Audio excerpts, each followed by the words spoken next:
The Royal Air Force selects its best applicants to become officers, but not all of these 1990s recruits will go on to become pilots. Look! Squadron! Halt! Hanley! Dress back slightly! For the lucky few, 2 years of intensive flight training begins.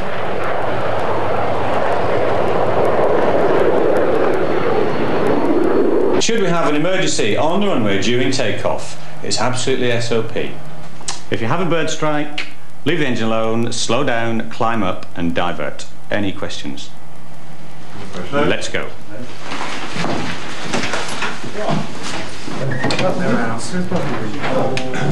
These recruits at RAF Valley have been through 8 weeks of ground school and are about to get their first taste of fighter piloting, the first jet.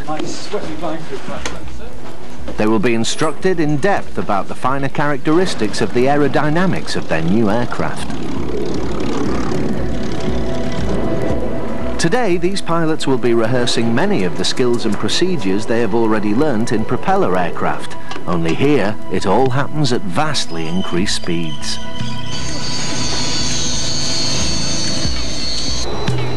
This is the Hawk, one of the most successful small aircraft in the world. Powered by a single Rolls-Royce A-door engine of 5,700 pounds thrust. It's agile and manoeuvrable in every way a fighter pilot's aircraft. It's not designed to go supersonic, but it will just exceed the speed of sound in a shallow dive. The aeroplane is best known as the aircraft flown by the RAF Red Arrows Aerobatics Display Team.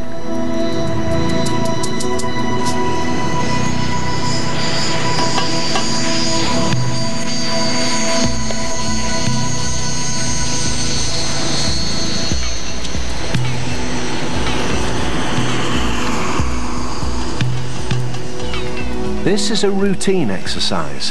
First, a series of tactical formation moves at 40,000 feet, followed by low flying through the Welsh valleys, then home. Right from the start, the military way of flying is different, taking off in formation, for example.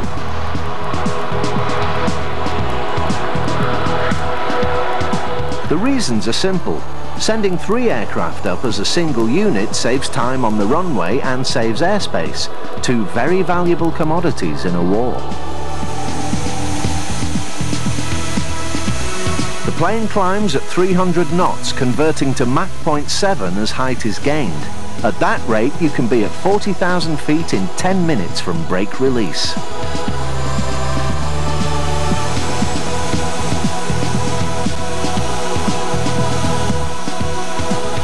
The main purpose of this training is to develop situational awareness. That is, not only the ability to be aware at all time of where you are, but also where all other aircraft are, both in a spatial sense and also in an energy management context. These pilots are learning the rudiments of air combat. So far, the only concern is the flying. Managing weapon systems and coordinating a battle plan has to come much later.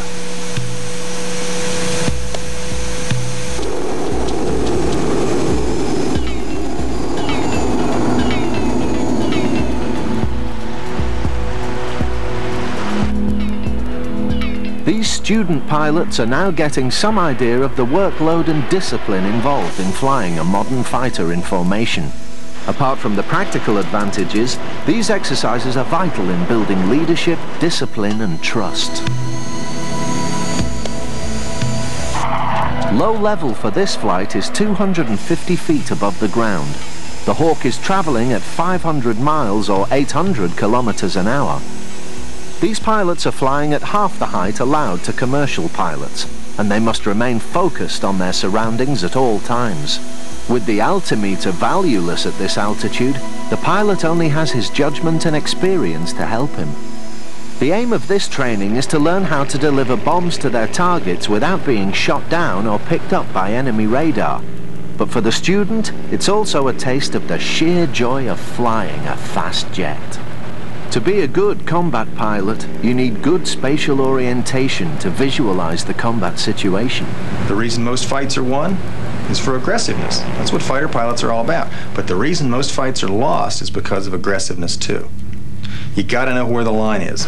As he gets down here around like this and starts to become a threat, we really crank it around. If he can't make this square turn to get back here, what happens? He overshoots. He overshoots. If he goes behind us like this, mismanaging his energy, as soon as I can see that he's going back there like this, we pull the airplane up. He's still accelerating, all right? We're decelerating. We just roll the airplane inverted like that, roll around behind him.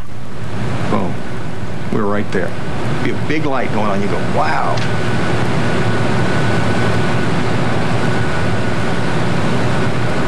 Remember, this whole thing is a three-dimensional business, not based on the ground, not based on the horizon. It's all based on the other airplane and what he's doing. So it's like playing pool. In a swimming pool where the pool balls float, everything moves around everything else.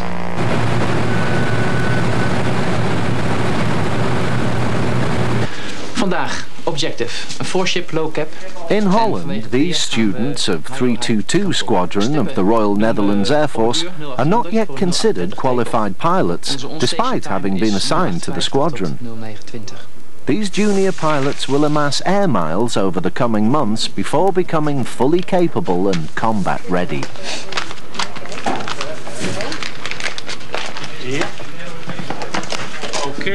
Fighter pilots must always operate to a strict set of priorities. Briefings bring the squadron together to achieve a common goal. The objective may not be to go for the kill at all costs, but simply to deny the enemy the use of airspace. Surviving the fight should be priority number one, and as these planes don't come cheap, Air Forces must be extremely careful with their assets. The F-16 Fighting Falcon was produced at half the cost of the F-15 Eagle. It was initially conceived as an inexpensive day fighter, but its capabilities were extended to include all-weather navigation and ground attack.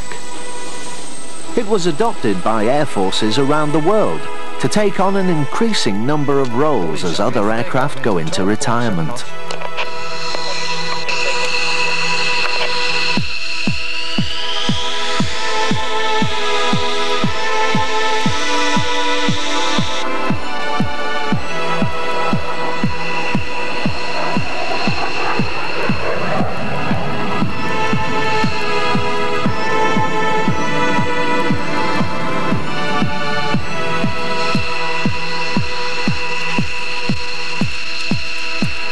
Once an enemy aircraft is engaged, it is generally accepted that a pilot will have around 45 seconds to seek an advantage.